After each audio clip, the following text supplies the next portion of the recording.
Hey, good morning, friends. Mark Holmes here with my buddy Cowboy Joe Boo. And as always, thank you guys for watching, commenting, and subscribing to the Joe Boo Sports Report. Without you guys, this literally does not work.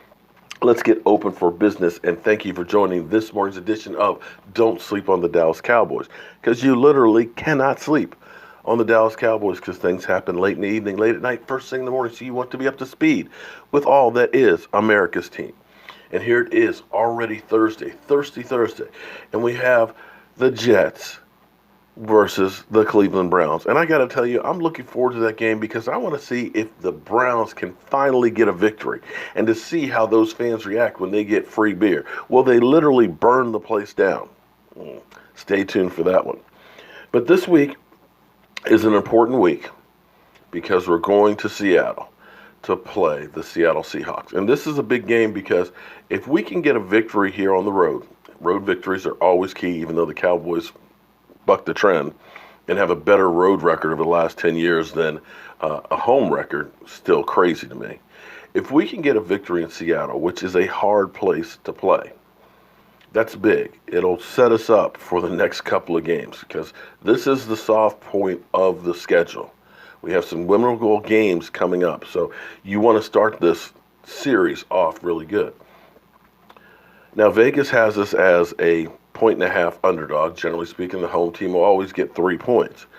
And that's kind of funny to me because when you look at Seattle, who's been on a slow downward spiral since the play that changed their franchise, and that's in the Super Bowl where they threw when they should have had Marshawn Lynch run it into the end zone. That was the impetus of the Legion of Boom slowly being taken apart this year.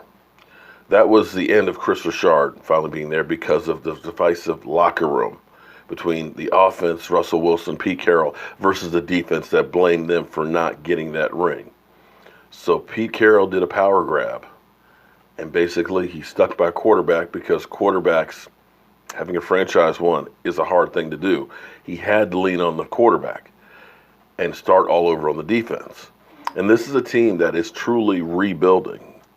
The fact that Russell Wilson has been sacked 12 times in the first 2 games, he's never been anywhere close to being sacked that much. Their offensive line is banged up. They've got 2 starters that are out.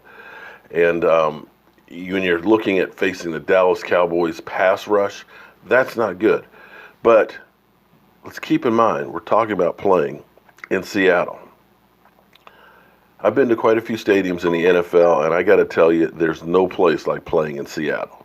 The way that stadium is designed with the way it curves up, it's like it reflects the sound back at you. The bleachers are hollow, so it reverberates and vibrates. And literally, if you do not come there with your shit together, excuse my language, but if your shit is not together, you will get slapped. And that's one of the greatest home field advantages in the NFL and part of the reason why they are favored. Because as I look at the numbers, neither of our offenses have done much. I mean, they're the 27th ranked offense, we're 30th.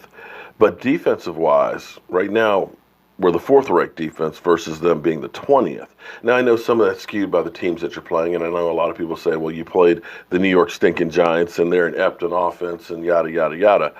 But you look at what we did versus Carolina on defense in Carolina versus what they did against Atlanta in Atlanta. You kind of say our defense did a pretty good job, and we had enough to win that game had the offense produced. And the offense, of course, played better against the Giants than they did against Carolina. And you hope that that trend continues. Now, one thing that may help that trend is Zeke Elliott. Zeke Elliott, for whatever reason, starts the season off slow. I remember his first game against the New York Giants and watching him in the first half thinking that they need to bench him. I said, he was a number 1 draft pick, high draft pick, you want to play and everything else, but looking at him, he just didn't look like he was ready. He averaged 2.6 yards a carry, and I said they need to play Alfred Morris because Alfred Morris was actually churning up and doing a little bit better that first game. Now, they kept running him, but he only got 51 yards his first game, 2.6 yards a carry. Not exactly what you expect from your bellwether, running back. His second game against the Redskins, he did better, 4 yards per carry, and got 80 yards. And from that point, he got better, and we know what he did the rest of the season. So those first two games weren't great games. And then when you look at last year, part of this may have been the whole suspension thing where he didn't know if he was going to be playing, not going to be playing. And the Cowboys really didn't know, so they didn't really work him as hard in training camp. And when you first saw him playing, you looked at him and said, he looks kind of slow, he looks kind of heavy. And the first game, he got 104 yards against the Giants on 4.3 yards per carry. But then the second game, he averaged 0.9 yards, 8 yards against the Denver Broncos. So when you look at Zeke, his trend is he starts off slow but then builds up steam because he's averaged 65 yards the first two games of the season in his career. And then it's averaged 112 the other 14 games of the season. That's a major improvement. I mean, a major improvement. So could we be looking at this week being the week that Zeke Elliott explodes?